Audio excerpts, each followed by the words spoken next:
Hello, everybody. This is Mike from the Hey, Are You Still There podcast. My wife Beth and I would like to invite you to join us each week as we examine life at the intersection of marriage, family, careers, and ministry. Through 28 years of ministry, 26 years of marriage, 23 years of professional careers, and 21 years of being parents to 3 kids, our fun and honest discussions promise to have something for everyone. And now, on to the show. Hello, everybody, and welcome to another edition of the Hey, Are You Still There podcast. This is Mike. And Beth.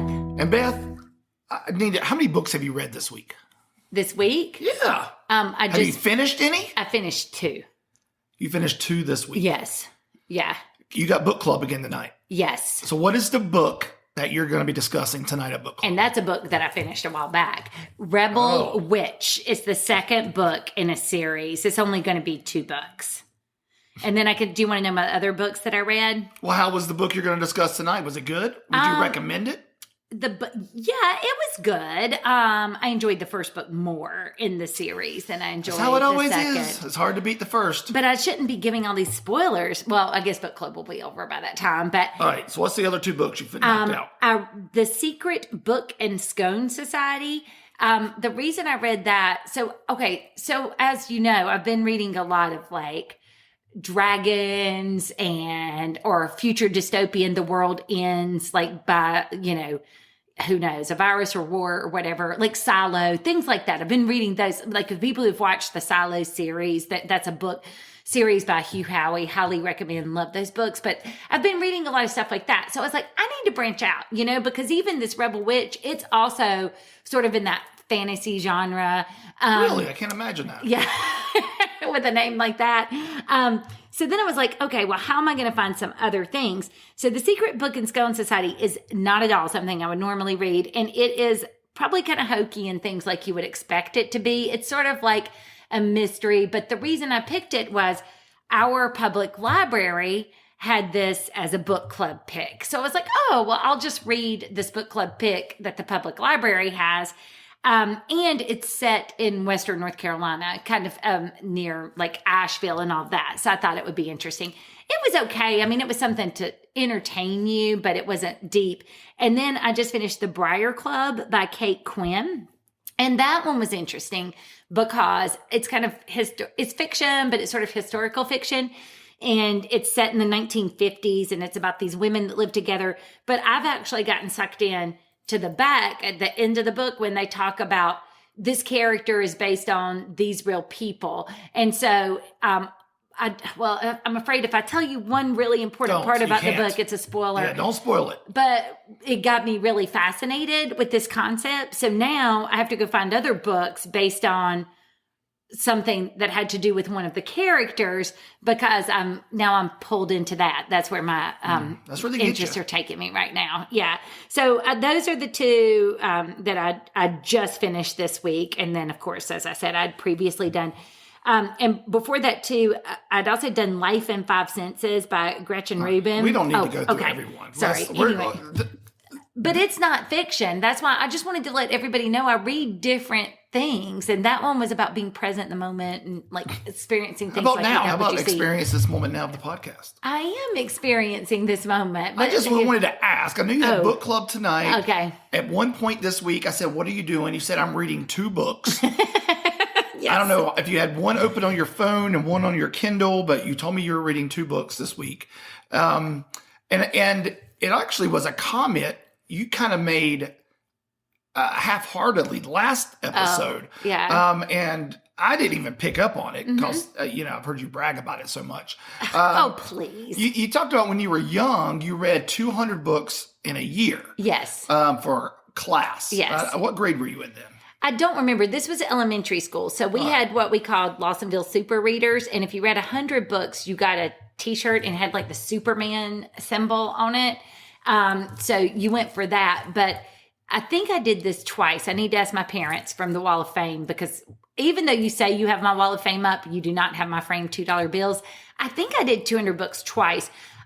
This would have probably been upper elementary. Okay, so yeah. 4th or 5th grade is sure. Yeah. Mm-hmm. So I was talking to someone this week. We'll call him Ross. And Ross was like, did Beth really read 200 books?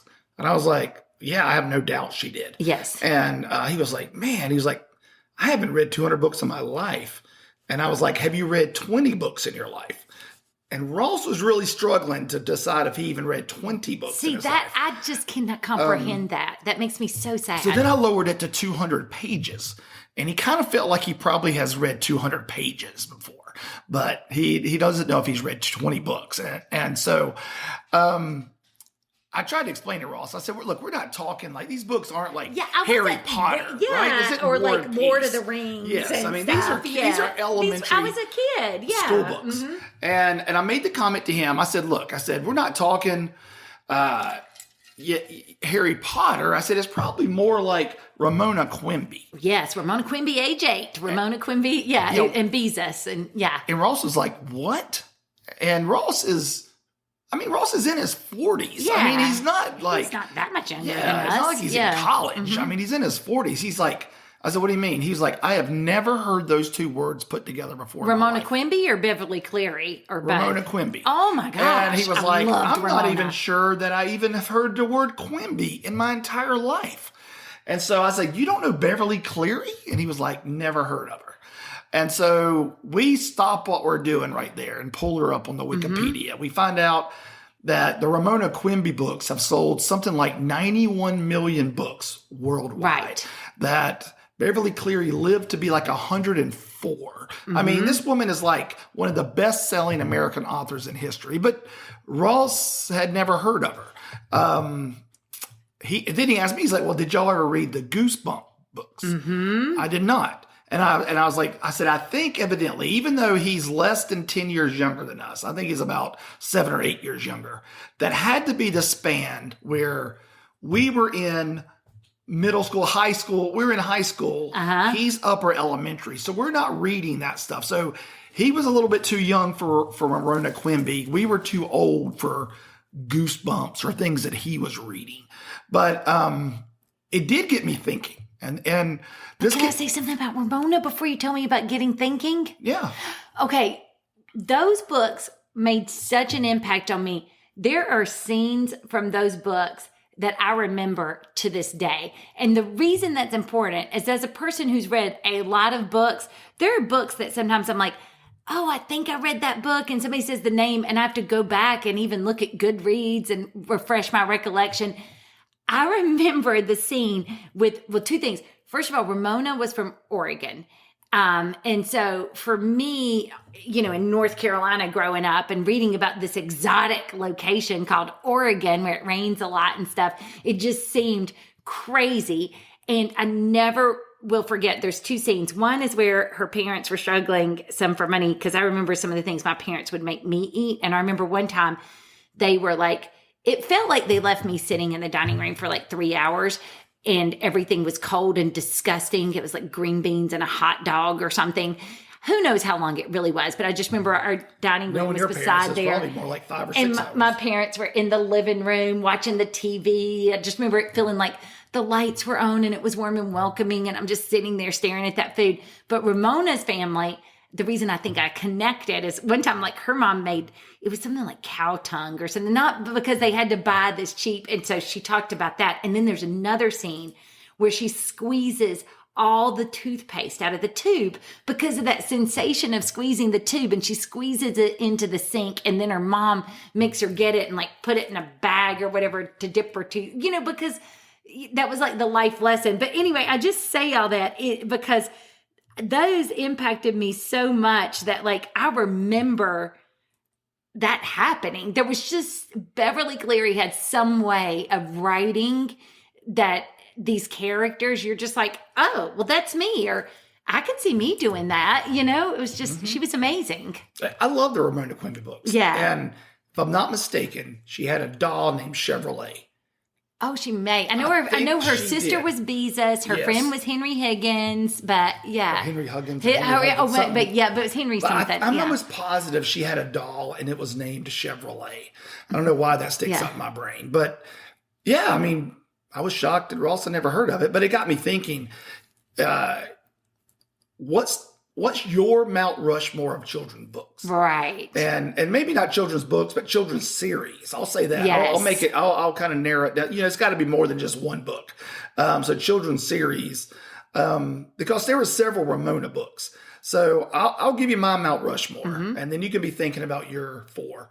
I like this better than saying what's your favorite, because it's hard to say one. Yeah, you can't. They did it as small group this week. They tried to lock us in and be like, what's your favorite board game? And I'm like, and also, what's your favorite book? I'm like, I read 200 when I was in 4th grade. I don't know. I mean, you know, like Ramona Quimby, I didn't even think about that one when they asked the favorite. Yeah, it's too hard. But I can do a Mount Rushmore. I can do a 4, and they can kind of all be somewhat equal. So I've been thinking, I think if I had 4, I would put Ramona Quimby on there, the Ramona Quimby books for children's books. And I'm going to go with what I think is the modern equivalent.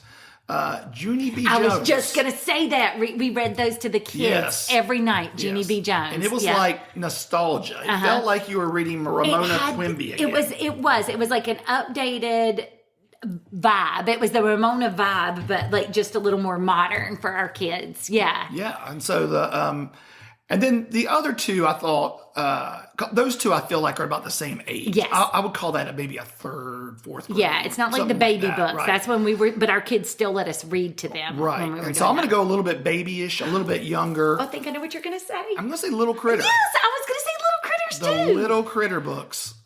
Fantastic. Sometimes Sorry, Is It Enough? That book, or Me Too, and Just Me and My Mom, Just Me and My Dad, Just a Bad Dream. I mean, I remember that. I think that there's how many of those though? It had to be like 30 or 40. Yeah, there's a bunch. We had them all. Yeah, we did. And as you can tell, I read those a lot to the kids. Yeah, the kids every night. All right, what do you want to read? Little Critter. Which one? Yes, and you you just pick. But I'm tracking with you on these. Yes. And the 4th one, I'm gonna go a little older. I'm gonna say this is 5th grade, because I do remember. I feel like our oldest kid devouring these books in 5th grade, and he passed it on to his siblings. Diary of a Wimpy Kid. Yes. Those books did something that kind of got kids. Like Jacob was always a reader, but he liked reading. Like I'm a reader. He read nonfiction. Yeah, I'm a nonfiction. And stuff. Yeah, I'm a nonfiction reader. I do not read fiction. I don't like fiction. It's hard for me to read fiction. But I love a good nonfiction book. And that's how Jacob was growing up. He loved reading nature books, nonfiction books. He was in kindergarten reading like the Encyclopedia of Birds. Right. And then Josh was very similar, reading the Encyclopedia of Insects or the World's Most Deadly Snakes. Yeah. Yeah, but the Diary of a Wimpy Kid books just did something with Jacob. He read every one multiple times. Maria read them. Josh read them. Yeah. They watched the movies. We wanted to get them when you would have book fair. Yes. The book fair. The new one would come out once a year, and they had to have it as soon as it dropped. Yes, we had to do that. Yeah. So those are my 4. Like I said, Ramona Quimby, Junie B. Jones, The Little Critters, and Diary of a Wimpy Kid. I think those 4 for me sit on my Mount Rushmore of children's books. What about you, Beth? It's so interesting. I mean, I was not prepared. Obviously, you don't tell me you're going to do this, but I really feel like mine are so similar, because if I'm talking about kids, and especially if you're going elementary and under, I did love, there was a new author that did like the Serafina series. It was that set in Biltmore. There's been more modern books that are really fun, but I don't know that they would make like the Mount Rushmore that like you just remember them. I mean, I think the thing with Junie B. Jones and Ramona and all of those, they are seared in my memory, because we read those so much. And I don't know, it just makes me go back and think like you probably make a lot of mistakes or whatever as parents, but like I think that's one thing we did right. I don't know what age they stopped, but we pretty much read to our kids from the time they were born till they could read themselves. They wanted to read themselves. We read every single night at least one book. And I think that's what happened with me. My mom, we were a little less traditional. I know a lot of people do the bedtime story. my mom would read to me in the morning, like when I had breakfast and stuff every day. So I feel like, that just kind of started that love of reading, where books could just be like an escape and you could learn so much but still have fun doing it. Right. Yeah. So what I want to know is, Beth, as we talked about my top 4, are you saying that your Mount Rushmore is the same as mine? You haven't really given me time to fully think about it, but I do believe. But you're a bookworm. Yeah. I would think you'd be able to pull these off the top of your head. But that's the other problem. You've got to think about this. When you've read so many books, it's hard, and it's almost like we talked about this with Broadway plays. You like different books or different series for different reasons, And so some books I might like because I learned a lot from it. Other books I might like because the story really engaged me. But mine would be very similar. The only one I don't know is I don't know if I would go with Diary of a Wimpy Kid. I mean, I know the kids love that, and I love that they love that. But I'm definitely, the Little Critter is 100% on there. Ramona Quimby, 100% on there. I would just need to think a little. I'm going to throw out a couple and see what you think. These are some that I know you liked. I don't know if I necessarily liked.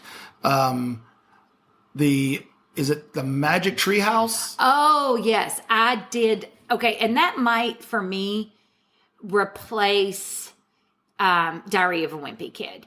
But Magic Treehouse was also younger than Diary of a Wimpy Kid. To me, that's Junie B. Jones level. Yeah, Magic Treehouse, just for people who don't know, I loved it because it was, as a person who likes travel and adventure and learning new things, it's like these kids go into this tree house and it spins around and then they land in a different time and place. So they might be at the Great Wall of China.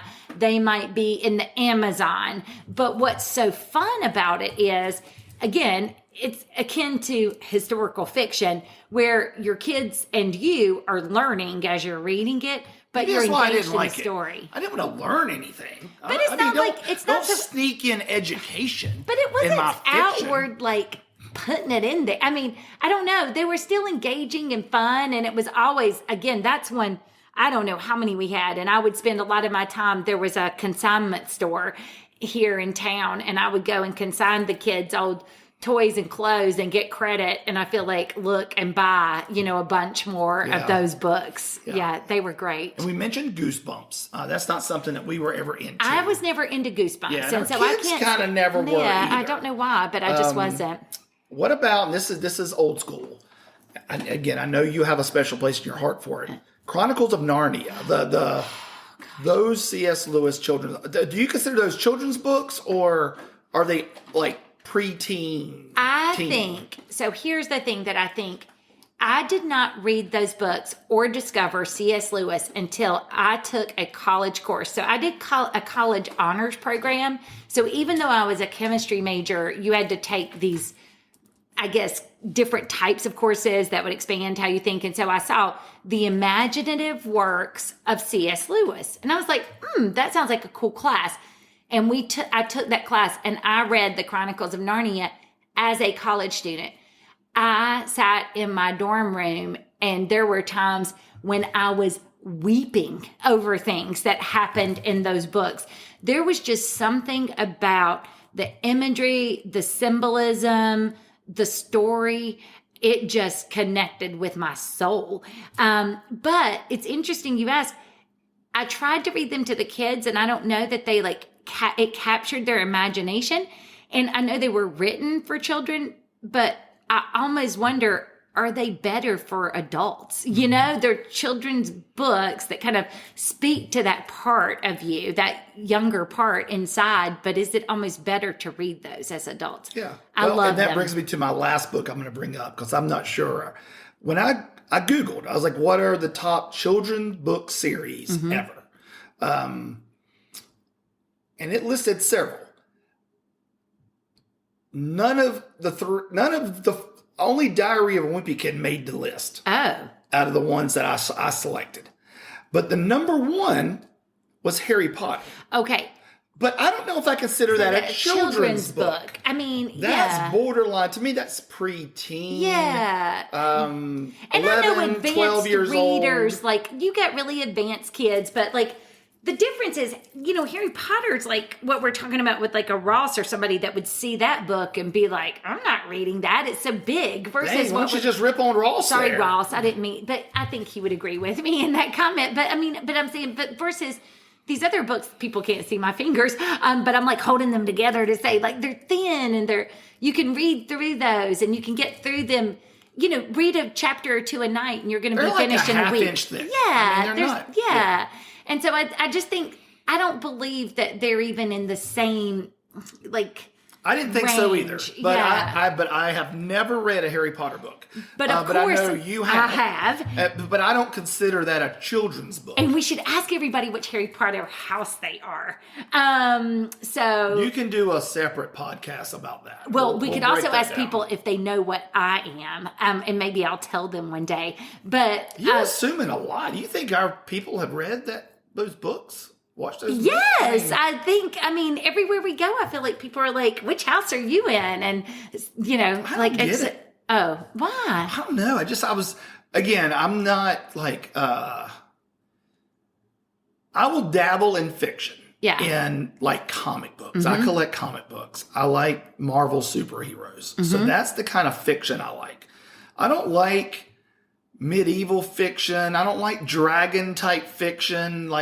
I But don't it's like the magic. same. I know, but I don't. Because in comic books, you have rules. There are rules around how the understand universe that. works, rules around, and there are magic systems in these fantasy books where there are rules to the universe. If they weren't, it'd be a very boring book. Everybody would be all powerful or something.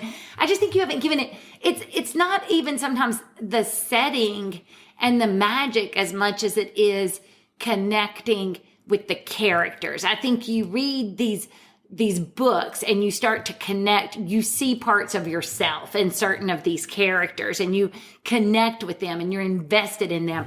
Or you have the characters that have a great character story arc. They start off one way and they grow, and the multi-dimensional characters, and you just connect with that. I don't know. I just think that something about the Harry Potter books, I read those obviously as an adult because that's how old I am. One of them I remember when I was on bed rest for 12 weeks with Jacob in the hospital, one of the books came out and one of my friends, Amanda, made sure that when she got that book for her, she got it for me. And I may have read the entire thing in a day, but I was on bed rest in the hospital, and it was one reading while pregnant. It was the fourth book, I think. And I just remember weeping, it had a lot of really powerful things, but I think that's the thing with these books. They connect with you emotionally. Like if you have a book that you're sitting there like Chronicles of Narnia or that's making you laugh, have joy, want to know more about the characters, talk about who you connect with, and then even making you cry, like that, you've done something as an author. Yeah. Well, it's not my genre. Yes. There's nothing about it that appeals to me. But I do think Diary of a Wimpy Kid, it had some of those pictures in it. I think it was kind of a crossover to appeal between the people who may like reading comics but they don't want to just read a comic book. They feel like that's a little not enough, maybe, words. Yeah. But I think Diary of a Wimpy Kid kind of was this crossover that then led to some of those others like Captain Underpants, and I can't remember all of them. I think that even those didn't do as well, because I think you hit on it when you talked about Ramona. Kids want to read what they can relate to. Yes. And so if you're a third grader, you're gonna relate to Ramona Quimby. You're gonna relate to Junie B. Jones. Yes. You're a little kid. You're gonna relate to like a littler kid when your parents read this little critter books to you. Even though they're creatures. Yes. It's still the same. They're just taking real life scenarios. Yeah, they're just like getting in trouble or having a little jealousy or whatever. And as an older kid, we'll say like a fifth grader, you're reading Diary of a Wimpy Kid and you're relating to that. Yes. So even the stuff like Captain Underpants, or what's the one with the, they had the dog. The same dog. guy Yeah, the dog did the. And then there was there were so many books. There were spin-offs of it. They didn't do as well. But again, then you're getting into, well, now I'm just reading generic fiction. Right, yeah. But I think kids can read books and enjoy books that they can somewhat relate to. Like they see themselves in that book. Yes. And people with very imaginative minds like you can probably pick up any book and see yourself as that character. And and I think it makes you in some ways even more empathetic. I mean, because like you read these books, and just like I told you, this latest book for 1950s, I would start reading about some of these characters. I'm like, ugh, I hate this character. But then you dive into things they've gone through, what makes them the way they are. Doesn't mean I loved that character later, but you develop a better understanding. It just helps you. Well-written books with well-written characters help you further understand how, I guess, just complex people are, how complex their motives are. And I think to your point too, it really helps you feel not alone. Like with Ramona, she wasn't like some super popular. I will say when I grew up, there were these books. Oh, it was Jess and what's her name? These two twins who were beautiful and were rich and lived in California. Babysitter Diaries. Or no, it wasn't that. It was Babysitter Club. It was these teenage books. Oh, there was also this author V.C. Andrews. She was she wrote some crazy stuff. But no, it was. There was two, and one of course, it was two twins, and one was studious and more serious, and one was a little more party girl. Like, you read those, and they were entertaining because it spoke to this part of you to be like, well, I'd like to live in Malibu and be rich and be beautiful. But that didn't move me. Like, Ramona connected with me because she's awkward. She squeezes the toothpaste out. She gets mad at her sister. She was real. And I think that's like life sometimes. We love seeing somebody that seems like they're perfect, but I think we have a lot more fun connecting with people that maybe have some rough around the edges or, have some things they're working on because we relate to people that are real. Yeah. Well, I got one more kids book I want to talk about, and it's, I can't relate to it in some ways. Let me set the stage. So yesterday I had a conversation with a good friend of mine, Chris, and Chris is a pastor up in New Jersey, and he had called and just wanted to talk about some mission ideas they were having. And so as we were talking, the subject came up about kids nowadays, parents, that kind of thing.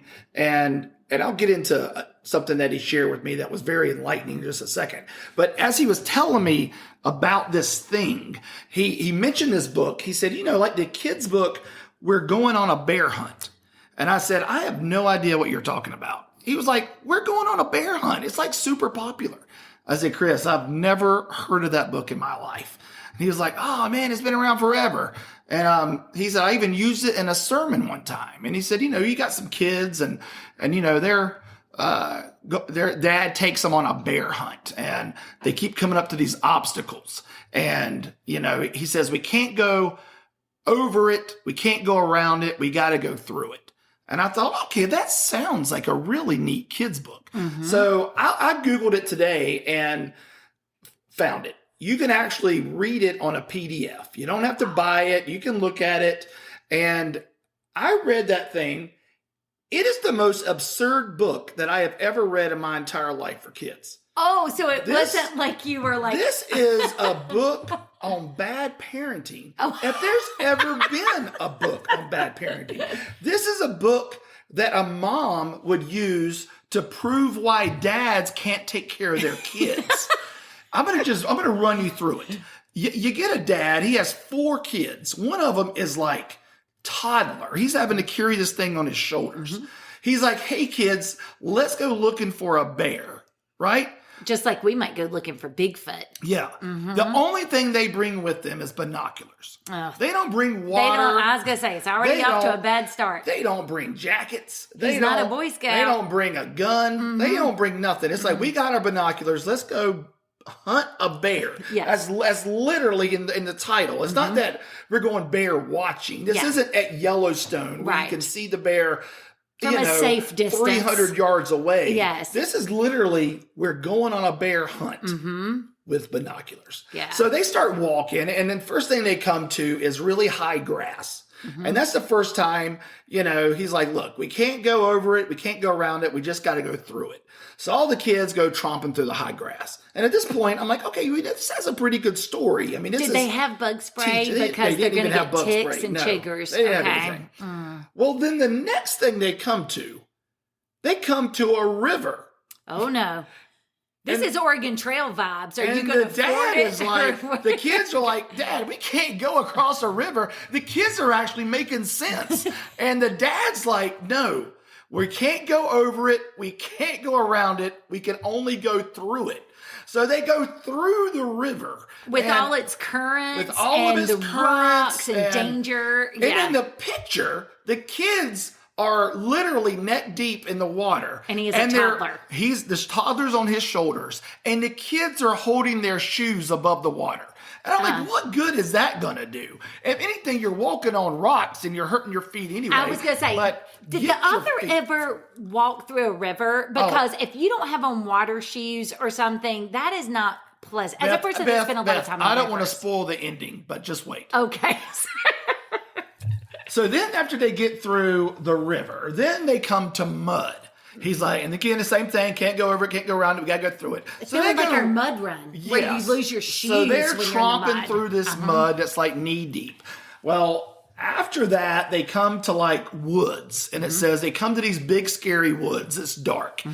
Again, we got to go through it. Right. They go through these woods that are all dark and scary.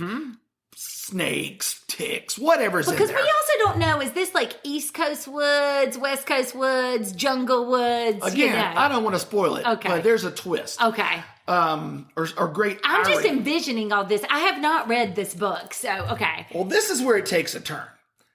Then they come up on a snowstorm. Okay. This is where they jump the shark in this book, as that phrase goes. And it says, again, can't go over, can't go around. We got to go through the snowstorm. So here's his dad. He doesn't have anything but a pair of binoculars on him, dragging his 4 kids. Who just went through a river. Just went through. So they got to be wet. High grass, river, mud, the woods, and now they're getting hypothermia going through a snowstorm. Right, because they were not prepared for anything. So they get past the snowstorm, and what do they see? They see a dark cave. Oh, dear. And the dad's like, we can't go over, can't go around. We got to go through it. Well, they go in the cave, and what do they see? Probably bats with rabies. Well, better. Oh. They find the bear they've been hunting. Oh, okay. Well, so that too. Obviously, I'm thinking if they just went through a snowstorm and they got to a cave with a bear, that bear was probably hibernating. Yes. Well, they find the bear, and I thought, well, maybe this is going to be just one of these really like cheesy. The bear was happy to see him. Because it's like Winnie the Pooh and has like a pot of honey. No, this was a killer bear. So the bear started chasing him. So then the book... This is sounding a little traumatizing. What age is this for? Then the book, they have to go back through the snow, through the woods. So it's the reverse. You got to go back the way you came. Through the river. And the whole time the bear is chasing them. And they get to their house, and they run in the house, and they run upstairs, and the bear is right behind them. And then they're like, oh, we forgot to shut the door. So they run back downstairs, and all of them are pushing on the door. And finally the bear gives up and turns around and goes back. And they all go running, and they all climb in bed together. And it says, we've learned we're not going to hunt bears anymore. Okay. Now that's the book. Yeah. I'm going to give you a little back. I Googled this thing. I was like, I'm going to find out about it. First of all, it's a British book. So that's why maybe the humor is lost on us that because they have a dry humor. That explained why the characters had bad teeth. You can't. Okay, no. Yes, that out. No. I am not editing that out. That was a joke. They joke about it too. It's not funny. No, inappropriate. Anyway. So then I Googled, are there bears in England? Do you know what kind of bears are in England? Really small ones? I've never read about a bear in England. I did. Well, you are nobody else in the world. Okay. Because only bears in England are in captivity in zoos. Yeah. There are no wild bears in England. Okay. So here you have this Arthur who's writing this book about bear hunting in England. Right. Of all places. They don't even have bears. But yet they have like this dad and his 4 kids being drugged through all of these elements that, I mean, I wanted to call DSS on this dad when I finished the book. Which is why, too, even as I'm hearing this, because we're from a place with bears. So that's why I'm saying, is that East Coast forest? Because, East Coast forest may be dense with undergrowth, but also we're probably going to have black bears, which tend to be a little less likely to attack you. Or is this like Rocky Mountains, woods and forest, and is this a grizzly? Or is this worst case scenario since they went through snow, and did they somehow make it to the polar bears? Like that wouldn't end well for anyone. No, it's just a ridiculous book. So you're not a fan. That's not going to get a 5-star It did not for make you. the Mount Rushmore of best kids books. It will be on the Mount Rushmore of worst kids books. But what's crazy, it has a cool theme. Yes. Because the theme is, in life, you're going to come and you're going to hit obstacles. Right. And in these obstacles in life, we spend so much time as humans trying to go around the obstacle or over the obstacle. Or if you're a 7 on the Enneagram, you can listen to that. Trying to completely avoid the obstacle and the pain associated with it. Yeah. When in reality, you just got to go through it. So Chris was telling me this. He's like, this is how I used it in a sermon. I talked about this book. And Chris kept telling me, he's like, look, it's not a theological book. And I agree. And it's not even a good kid's book. But I like that idea. And we talked about it. And Chris, besides being a pastor at a church, he's also a licensed counselor. He has his master's degree in counseling, and he does professional counseling. And he said, there's a new term for today's parents. And he said, you've heard of helicopter parents. And I feel like the helicopter parents probably started with us. Yeah, I mean, I think our generation as parents, the Gen Xers. Yeah, the younger Gen Xers probably started the helicopter thing, and it went for a while. So we're just up there like a little helicopter looking down, kind of watching. Well, just hovering. Just hovering above. Maybe on keeping the little eyes on them. What do you call that thing? A bullhorn, like yelling down at them every once in a while. Yeah. Well, now today's term for today's parents are lawnmower parents. And I was like, what is a lawnmower parent? I had never heard this phrase. He said, it's a parent that mows down every obstacle in front of their kid so their kid doesn't have to experience hard times or pain.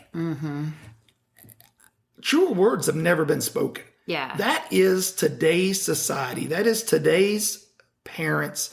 That's today's kids. Like, we've done a terrible job as parents of teaching our kids that sometimes you got to go through pain. Right. And that's why this book, in one way, it is really a good lesson. You have an obstacle in front of you. You can't, go over it or around it. You just got to get through it. You got to go through it. It's scriptural. You think about the most famous psalm ever written, Psalm 23. As I walk through the valley of the shadow of death. Not as I walk around the valley, but through as I walk through the valley of the shadow of death. And we have removed the valley of the shadow of death from our kids. And that's why you have a generation now that are weak. You have a generation that has, I believe, the first obstacle they come to, they want to give up. They want to quit. They want to just try something new. Instead of saying, no, you've got to make it through this. You've got to get through this. And even if it's not physical, we take away the mental and emotional anguish by medicating, by, getting upset at the teacher or the coach. As an aside, we're not against medication because there are times your child needs that because we've had that. Yes. But but I think what we're talking about is more like you try to take away and I get it because I'm a person, I don't want my kids to feel pain. It is not fun to watch it. And it's especially not fun to watch them make mistakes or endure things somebody else has done. That makes me want to go just like take care of it for them, but like, yeah, I think it's also a transition between, I even think about school, and I think COVID unintentionally did a lot of this to parents. But like we've talked about before, when we grew up, I was a latchkey kid, like got off the bus, came in, had my Captain Crunch, did my homework. But my parents were engaged parents. It wasn't that they weren't engaged, but our parents, we Gen Xers, they weren't there like, oh, did you do your homework tonight? Now, did you have math homework? Do I need to help you? I mean, if I asked them, if I said, hey, mom, quiz me on these words, she's going to help me. Or, hey, dad, help me build a project. But they didn't pull out the syllabus and say, Beth, now do you remember that you have a test tomorrow? The reason I say COVID unintentionally did this is I remember during COVID, when everything went online and stuff, the message really became like, parents, you got to stay on top of like checking your kids' grades. And I get why that happened then, and if your kids are having zeros, that means they may not be showing up and you've got to make sure they're turning stuff in. And so, but I feel like that kind of stuck after COVID, and it became like this norm that I even find myself doing it more with the youngest, where I'm like, do you have homework tonight? Have you done your, but then part of me is like, when I was in 9th grade, even when I was in 6th grade, even when I was in 4th grade, no one was like making sure I had done all of that. And so I think and that's just a silly example, like based on schoolwork and picking classes and things like that. But it's a different level of like, I guess, independence that our kids don't have. And I say this as a parent whose kids didn't have, weren't to that level even. So it's not like I'm saying this about other people. We've seen it even in our own parenting and stuff. But you look through, our kids are tougher now because we forced them to stay. We forced them to stay at camp when they cried every night to come home. Or even I think about like we forced them to go places. Jacob played football, and his freshman year he played wide receiver and loved it. His sophomore year, the quarterback left, and the coach looked around and said, well, Jacob's the most athletic and maybe the brightest kid out here, so I'm going to make him my quarterback. And Jacob was scared to death, to the point that he came home in tears. Yes. Like, Dad, I'm just going to quit football. I am not playing quarterback. I can't do it. I can't do it. Because it was a lot of pressure. Yeah. And I said, no, you're going to do it. And I was like, and if you're going to quit, you're going to go talk to the coach one-on-one. Because I knew the coach wouldn't let him quit. The coach, amazing man. We love this man like he's family. And so I knew he wouldn't let him. But I was like, but some parents would have been like, okay, honey, let me call the coach and tell him. And if the coach said no, they just would have said, all right, well, my kid's not playing. Right. Well, Jacob was scared. Jacob went to the coach, told the coach, I don't think I can play quarterback. Coach was like, well, you don't have a choice. Right. I'm not letting you quit, and you're going to play quarterback. We'll fast forward 3 years later. Jacob's playing college football at quarterback. Right. If we had let him stop and quit because he hit an obstacle or he was facing something that was hard or causing him anxiety because he was afraid, where would he have been today? And so I love that term, lawnmower parents. Like, that's exactly what they do. And I'm going to think more about this. This might become my rant for 2025. I mean, this may be the drum that I beat of like exploring more into this and really trying to flatten some tires of some of these lawnmowers. So but I think it's interesting. And I think one reason we feel passionate about this is not just our kids, but we spent the first 7 years of from the time we were 23 to as youth ministry leaders. So we've seen a lot of different things that happened in different ways people parent. And we saw that even before we parented. And of course, now as parents of 3, we know how hard parenting is and how every kid's different and every situation's different. But like, I think that's the thing is we have blinders. And I think the other thing that has hurt society is our parents didn't have the ability to monitor every place that we were. And because now we can monitor every place they are, doesn't mean that we should. Right. But because we you interject have ourselves that, into every aspect of our kids' right. lives. Because now we have to make decisions. How often do I take their phone and read their text to know if it's appropriate? How often and when do I stop checking Life 360 to see if they're speeding or if they're where they say they're going to be? And there's reasons you have to do that.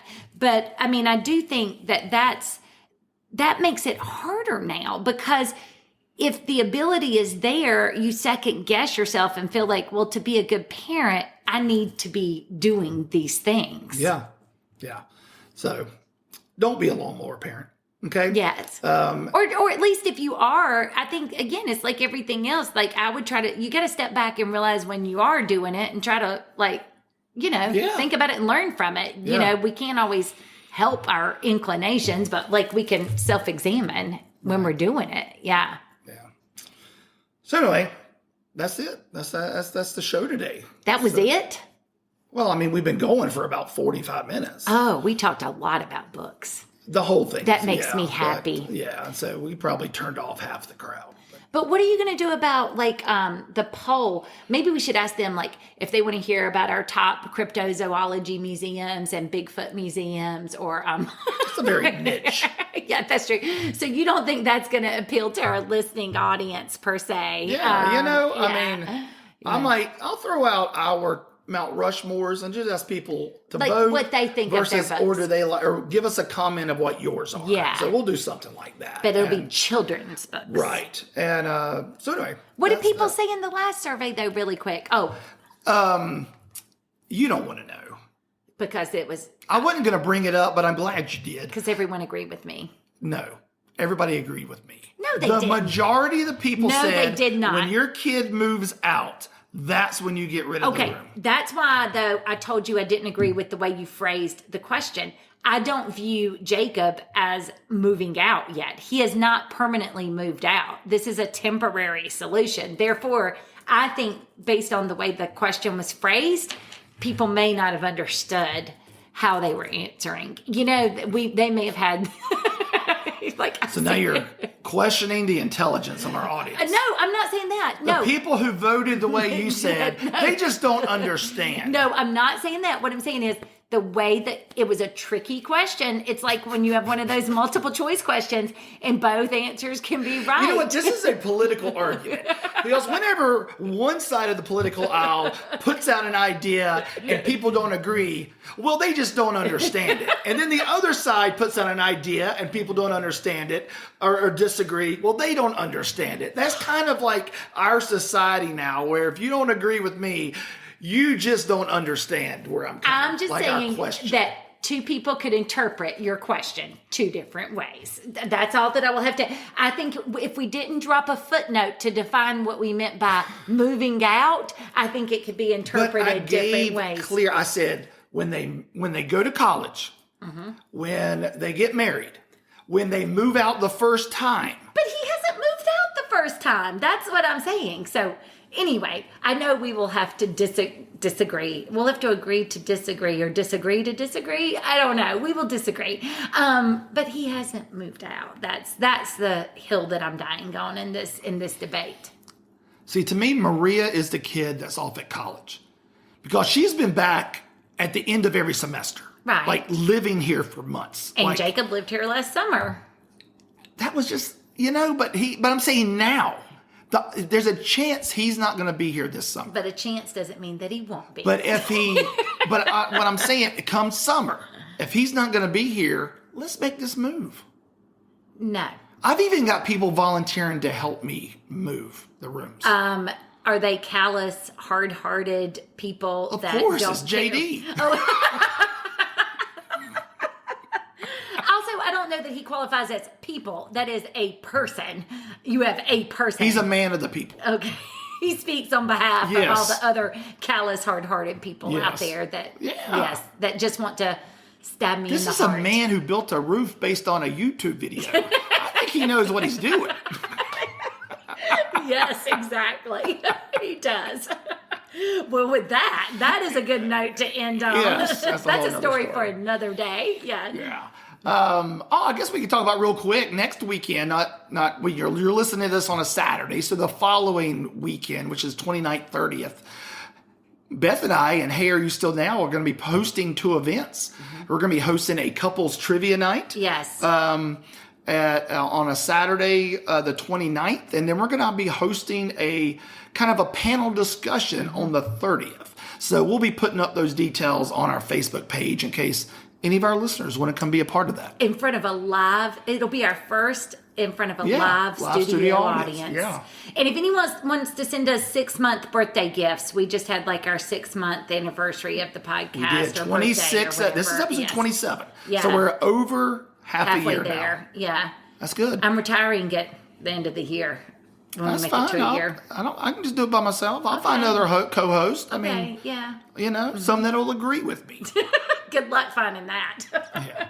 All right. So until next time, this is Mike. And Beth. And this has been Hey, Are You Still There?